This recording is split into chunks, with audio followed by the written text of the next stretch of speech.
మీకు Congress party BRS బీజేపీలో వీళ్ళు వాళ్ళ గడిల కాడికి పోయి అన్న టికెట్ రెడ్ల దగ్గర పోయి టికెట్ అడుక్కోవచ్చు ఇవేముండే అన్న ఇలా నామినేషన్ ఎయిరి మా బీసీ బిడ్డలారా ఎయిరి తెలంగాణ రాజ్యాధికార పార్టీ నుంచి నామినేషన్ ఎయిరి నేను ఇస్తా బీఫామ్ ఎయిరి మన బీసీ బిడ్డలు ఏరి మన ఎస్సీ ఎస్టీ మైనార్టీ బిడ్డలు నామినేషన్లు ఏరి నేనున్నా బీసీల కోసం బీఫామ్ ఇవ్వడానికి పుట్టింది మన పార్టీ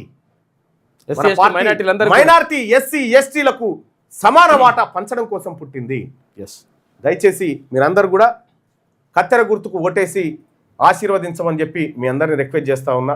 కత్తెర గుర్తు ఏం చేస్తుంది, ఏం చేయబోతా ఉంది కత్తెర గుర్తు మీ అందరికీ తెలుసు. మేము ప్రజాక్షేత్రంలో చాలా క్లియర్గా ఉన్నాం. అందుకోసం ఈ రాజకీయ పార్టీలకు ఈ అగ్రవర్ణ మీడియాకు అంత భయం. ఎందుకంటే ఇది ప్రజల్లోకి పోతే మన పప్పులు ఉడికై మన దోపిడి ఆగిపోతుంది అనేటువంటి ఒక కుట్ర ఉంటుంది. కాబట్టి ఆ కుట్రలోంచి మన సమాజం బయటపడాలి. మన దగ్గర ఉన్నది సోషల్ మీడియానే. ఈ సోషల్ మీడియాలో బీసీ ప్రజలారా బీసీ యోధులారా మీరందరూ కూడా దీనికోసం పనిచేయండి.